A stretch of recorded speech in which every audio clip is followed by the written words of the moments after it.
gente, mais um vídeo, mais algumas informações para vocês, num, num tom de diálogo, de conversa, sem querer trazer verdades, porque a verdade é sempre relativa.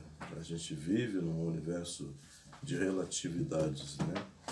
Mas eu busco trazer para vocês alguns fatos reais, alguns fatos aos quais eles, talvez por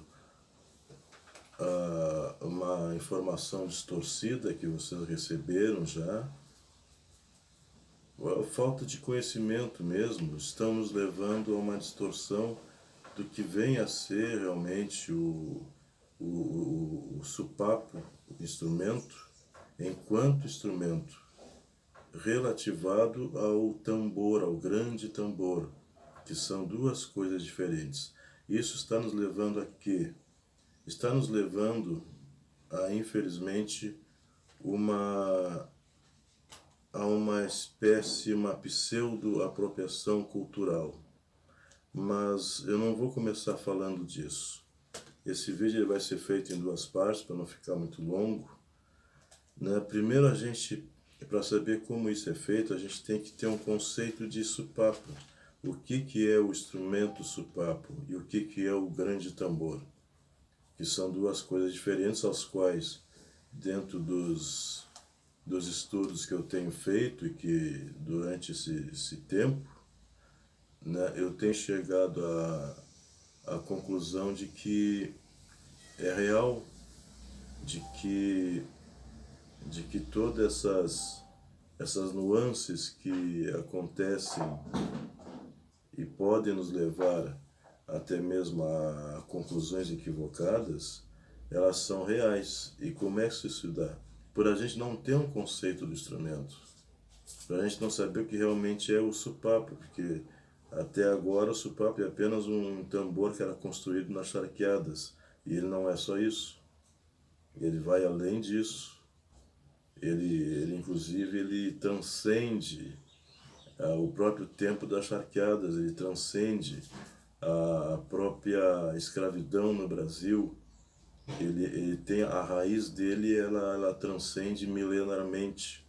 Ela vem de um povo avançadíssimo que existia na África, inclusive de reis e de rainhas, de faraós negros, inclusive, que esse é um tema já para um outro assunto, mas que eu pretendo abordar também.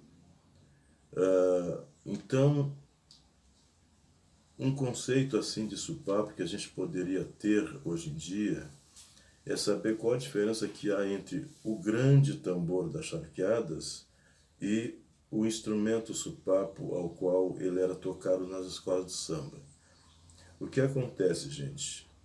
Não há um registro claro e definitivo de que na época das charqueadas fosse feito um tambor com o nome de supapo. Havia, sim, registros de um tambor de grandes dimensões, aos quais os negros tocavam ele no chão. Inclusive, nos primórdios da criação dos tambores, eles eram, inclusive, batidos com os pés. Batido com os pés. Isso nos primórdios, não tem nada a ver com o tempo das charqueadas, né? Mas no tempo das charqueadas há esses registros, essas notícias, através de gravuras, de alguns relatos, de que existia de fato um grande tambor, tá? Mas nunca com o nome de supapo. Só que na época em que a escravidão foi abolida, esse grande tambor ele perdeu a utilidade que ele tinha enquanto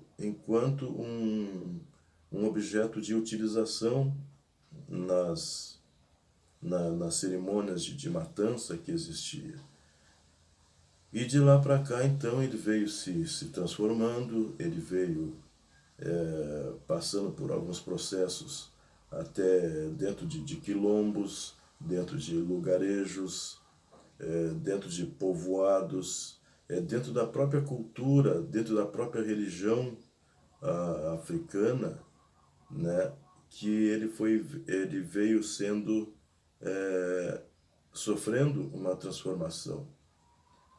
Até que essa transformação chegou nos cordões carnavalescos de Pelotas, né, em que a gente pode reparar que naquela época existia a fabricação de muitos instrumentos, muitos tambores, de vários formatos e tamanhos, e cada um fazia o seu. O pessoal resolvia se reunir para formar uma entidade carnavalesca qualquer, e quem é que fazia tambor? O fulano fazia tambor, então ele fazia o tambor para ele, fazia o tambor para o vizinho, e a galera se reunia e saía para fazer o carnaval deles. Era mais ou menos assim. E ali, com o passar dos anos, é que foi então começando a se solidificar a ideia do instrumento supapo. Do instrumento supapo. Que ele já era um supapo antes, mas um tambor. Um tambor. O instrumento supapo, que é inclusive hoje tocado em grupos musicais como realmente um instrumento musical, tá? Ele começou a se solidificar nos carnavais de Pelotas e Rio Grande, talvez, né? Ou com certeza, né? Mas onde eu quero me deter é justamente nessa diferença entre o tambor de supapo e o instrumento supapo, para a partir daí então começar a nossa conversa. O tambor supapo, a gente então pode entender ele relacionado ao grande tambor como sendo o grande tambor uma raiz e sendo o instrumento supapo o tronco de uma árvore que serve de elo, e um elo sagrado. E é aí que entra o sagrado do instrumento. É aí que entra a cultura que a gente precisa preservar hoje para que esse elo não se desfaça. Então é preciso sempre ter muita atenção a essas nuances para que a gente não se perca no meio do caminho. Bom, gente, dito isso, o que acontece com a dita apropriação cultural? A apropriação cultural, ela acontece de várias formas. E isso é histórico. Isso não é só com da cultura negra que isso acontece. Isso é algo histórico da raça humana, desde os primórdios. Por exemplo, o princípio da lâmpada, ele foi desenvolvido por Nikola Tesla. E quem levou os créditos foi o Thomas Edison, não é verdade? Então, gente, esse princípio de apropriação cultural não é só contra o negro, e não é só, no caso, uma questão racial, não, é uma questão humana, tá? Porque há muitas coisas que certos estudiosos, sejam eles cientistas, sejam eles o que for, desenvolvem, tá? E vai algum espertinho lá, toma a ideia para si e fica como inventor daquilo ali. Isso é histórico, é da raça humana isso. Pensando nisso, gente, que a gente começa a nossa conversa. Para haver uma apropriação cultural, a gente precisa passar por alguns processos. Né? Ninguém vai se apropriar de algo que não tenha tido primordialmente uma ideia. Se houve a ideia, para se concretizar, houve a criação dessa ideia. Houve uma projeção dessa ideia. Né? Para depois, então, haver a construção dessa criação, se é que me entendem. Né? Quer dizer, aí nós vamos colocar a ideia, a concretização através de um registro, colocar no papel, vamos dizer assim, essa ideia, depois a construção dessa ideia, que é a validação, dessa ideia e da criação, tá? A partir daí, então, começa, se expõe todo esse processo à apropriação cultural. E como é que isso acontece? Não acontece assim, tem uma coisa ali, eu vou ali e pego. Não. Há um sistema que é adotado já bastante costumeiramente. Eu posso citar para vocês as viagens à Lua, né, como é que se deram. É omitido até hoje que foi através de uma mulher negra, que trabalhava com mais duas mulheres negras.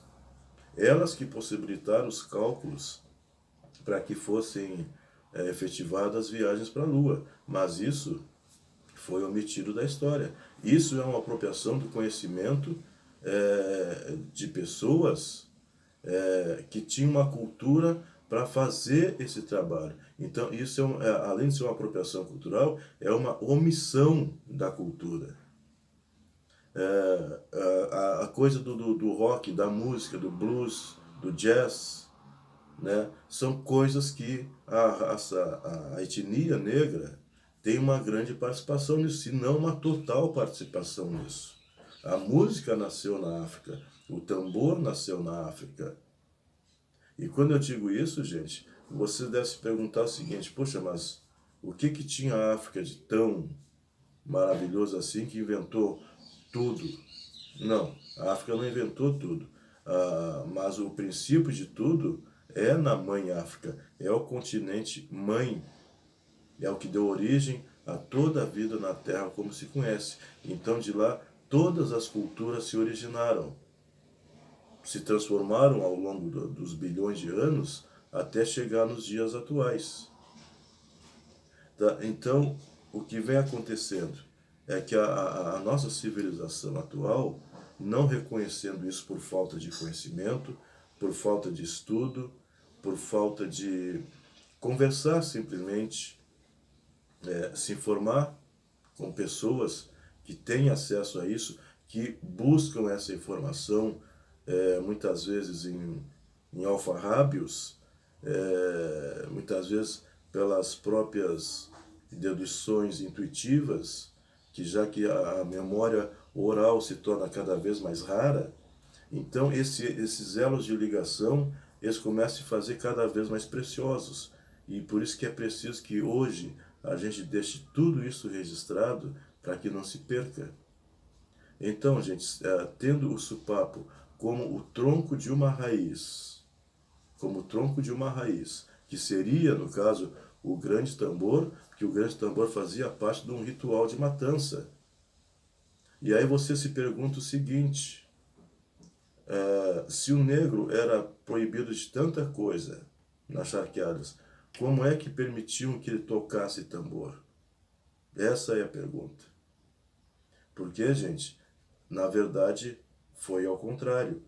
O negro ele era obrigado a ter práticas religiosas, mas não que os senhorios adorassem os cultos afros. Não. É que as matanças eram feitas através de rituais religiosos. Sendo assim, então todo aquele processo de matança de animais, que era um número enorme, centenas por dia, ele era uma coisa extremamente organizada. E todo o ritual que havia era um ritual do candomblé, tanto nos horários, como na hora de bater o tambor. Então era uma forma que os senhorios tinham de manter o negro executando aquele trabalho macabro. Tá? Era incentivando ele, era obrigando ele a praticar esse ritual religioso através do tambor, através dos seus cultos religiosos, que na verdade, gente, da África não veio nada. Nem o supapo veio da África, se vocês querem saber. O negro trouxe somente a cultura, as memórias culturais dele, e E aqui no Brasil, então, houve um espalhamento disso aí, até mesmo para que não houvesse uma aglutinação cultural do negro, para que não houvesse um domínio cultural em determinada região. Então houve uma diáspora muito grande, que eles eram isolados para que não houvesse uma comunicação e um entendimento, justamente para que eles fossem mais facilmente dominados, para que eles fossem enfraquecidos, tá? E um povo enfraquecido é um povo solitário, fica mais disponível para qualquer tipo de manipulação e dominação, né? Então o negro ele foi enfraquecido sobre vários aspectos, mas, porém, é aí que entra a questão da resistência negra. Essa cultura, mesmo ela tendo sido espalhada, mesmo os negros tendo sido isolados uns dos outros, essa cultura ela sobreviveu, porque a África, curiosamente, ela sendo um continente enorme, ela tem essa característica de ter pequenas comunidades. Então eles se interrelacionam um com o outro por dialetos, que na verdade não há idiomas concretos, há dialetos em que eles criam uma comunicação, muitas vezes por uma palavra que quer dizer que tem um sentido, mas que necessariamente não seja um idioma. Então a cultura africana ela é muito interessante por isso. E essa cultura africana, ela se adapta, como acontecia na África, ela se adaptava a locais. E assim foi feito no Brasil também. Só que foi aproveitado os materiais que existiam aqui na Terra, aqui no Brasil. Então, como os instrumentos lá até hoje são feitos com troncos de árvore, né, aqui no Brasil também foi feito com troncos de árvore. Só que com o andar da carruagem, o passar do tempo, como eu já expliquei, tá, houve essa transformação de tambores.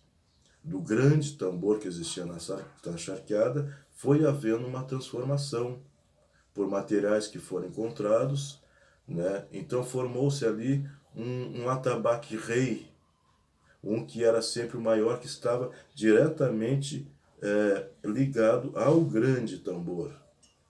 O grande tambor ele não se desfez, ele foi se modificando, ele foi se tornando, vamos dizer assim, ele saiu de um plano denso para ir para um plano mais sutil, mas sempre a mesma criatura, a mesma essência, porque ele também é uma entidade, ele também é um ser que faz esse elo de ligação. Ele faz esse elo de ligação, só que ele é um corpo energético, que lança essa energia, que atrai entidades do plano sutil e desconhecido para nós, mas plenamente atuantes no nosso histórico como raça e no sentido religioso também. Esse então, gente, é o supapo, o instrumento supapo, que ele chegou no Carnaval de Pelotas e foi se solidificando a partir daí como instrumento, não como tambor, mas como instrumento aplicado na música que começou a ser desenvolvida, como até hoje ele vem se transformando a partir dos anos, mas o instrumento supapo, tanto que, respeitosamente, os supapeiros tocavam o supapo sempre de uma forma muito peculiar.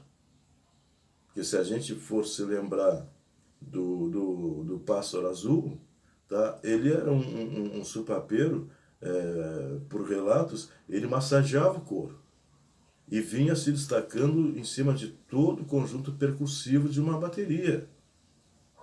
Você olha em vídeos do Giba, a impressão que dá é que ele não vem tocando supapo, ele vem fazendo apenas um movimento com as mãos e vem tirando o som daquele instrumento, e sons muito definidos. Então tudo isso faz com que a gente compreenda o instrumento supapo e não o tambor. Tambor a gente bate, supapo a gente toca. Tá, tanto é verdade que hoje nos grupos musicais, que curiosamente, são os que mais mantêm No caso, as características do instrumento, como instrumento, são os grupos musicais atuantes. Porque se dependesse, no caso do carnaval ou das escolas de samba, esse instrumento já teria sofrido graves mudanças no seu estilo. Então, alguns resistentes que ainda aplicam o instrumento em escola de samba, eles precisam ser informados do seguinte, que o sopapo ele tem formas de ser colocado, tem forma de tirar o som do sopapo. E não precisa ser pessoa de grande estatura para isso. Há um outro vídeo que eu falo, me parece que é o terceiro ou segundo vídeo, que eu falo sobre esse modo de tocar o sopapo. Não precisa ter uma tremenda estatura para tocar sopapo. É um jeito que se dá no talabarte, é a posição que se coloca no talabarte para que proporcione o toque dele adequadamente. Bom, chegamos então, finalmente, na construção. E quando se chega na construção, após a ideia, a criação, né, nós aí então nos mantemos expostos à contra-informação. E a contra-informação que nos leva à apropriação cultural, que é o tema agora do próximo vídeo, que hoje eu vou me deter apenas na contra-informação, que é o que forma a apropriação cultural. O que é a contra-informação, gente? A contra-informação é algo tipo assim. Eu vou pensar num exemplo que eu possa definir para vocês claramente para ser entendido, né? Porque aqui no Brasil, todos sabem que o Brasil tem uma diversidade racial muito grande, uma riqueza cultural muito grande. Mas lá fora ele era tido como um país só de índios, ou seja, era uma tentativa de colocar, uma tentativa preconceituosa, inclusive, de colocar o Brasil, como um lugar onde as pessoas não tivessem um QI à altura de suportar a cultura europeia, para deixar o país assim predisposto a sofrer uma dominação. Tá me entendendo? A partir do pressuposto de que o índio não tivesse cultura. E ao contrário, gente. Eu diria que o índio é um dos povos com mais sabedoria da terra. Até eu nem diria que é um dos mais. É o índio, com certeza, tá? O grupo étnico que traz as raízes culturais mais adensadas nos seus costumes, nas suas vidas, do que todas as outras raças. Que inclusive existia na África um grupo de africanos que eram muito parecido com os índios americanos, de pele avermelhada, cabelos longos, isso na África. Então vejam bem que a mãe África continua como a grande matriz. E essas contra-informações que foram acontecendo ao longo dos séculos, ao longo dos milênios, é que levou a África a ser dominada. Porque haviam grandes riquezas na África. A África era um continente com grandes sabedorias, misticismos, riquezas, inclusive faraônicas. Mas, como eu disse, é tema para um outro vídeo. A contra-informação é algo assim, tipo assim, uma programação para ver uma dominação posterior. Ela é uma informação dada dentro do contexto da informação real, mas que leva a um desvio para grande finalização. Ou seja, eles pegam a verdade e da verdade eles fazem uma curva nela que desvia que desvia do objetivo da realidade. Ou seja, é um caô que dão na turma. Dão um caô na turma, desvia a atenção e a turma vai para outro lado. E ali então começa a manipular culturas, começa a manipular pessoas, coloca os costumes próprios e fazem a história. E a história verdadeira, ninguém fica sabendo. Então os próprios historiadores muitas vezes se equivocam quanto a isso, porque o que fica registrado nem sempre é o que aconteceu. Por isso a importância da memória oral, relatos. Mesmo o menor dos relatos, ele é importante a ser investigado. Porque tudo que nós temos como realidade é uma distorção. E isso já foi abordado várias vezes por pesquisas, por cientistas. Toda a nossa realidade é uma matrix. Porque ao longo de toda a existência humana, nós estamos sendo enganados por um poder que tem essa necessidade da manipulação para que se mantenha no centro do poderio político, econômico, religioso, etc, etc e etc. A cultura africana, gente, ela se mostra muito empírica. Ela não é uma cultura assim que traga assim teorias claras de como as coisas são feitas. Se a gente for estudar um pouco da cultura africana, nós também vamos perceber que ela é muito generosa. Que é através do empirismo da cultura africana que ela proporciona todo esse contexto de conhecimentos, tá, e teorias mundanas, as quais, quando são desenvolvidas, passam a simplesmente a esculachar o empirismo da cultura africana, que é das quais eles se servem para desenvolver as suas teorias. Esse é o fato, e essa é a verdade, ao qual eu não posso fugir disso. Eu não posso tapar o sol com a peneira, porque é um fato. É um fato. Tá? Do empirismo é que se tira as noções de qualquer teoria que queira se desenvolver, porque o ser humano ele precisa de nomes. Ele precisa de nomes. Quer dizer, se eu tenho um exemplo assim, se eu tenho uma caneta, tá? Para mim é um objeto que escreve, que eu registro. Mas alguém precisa dar um nome. O que é isso aí que tu tem na mão? Enquanto o nome caneta não for dado, tá, ele é desprezado. Então alguém chega lá, não, isso aqui é uma coisa muito empírica, muito suspeita, não existe. Se não tiver nome, não existe. É como aquela história de o cara não é batizado, não é filho de Deus. Ela existe. Só que o homem tem a necessidade de dar nome. O homem tem a necessidade de colocar no papel como uma cultura. Mas cultura e sabedoria são duas coisas diferentes.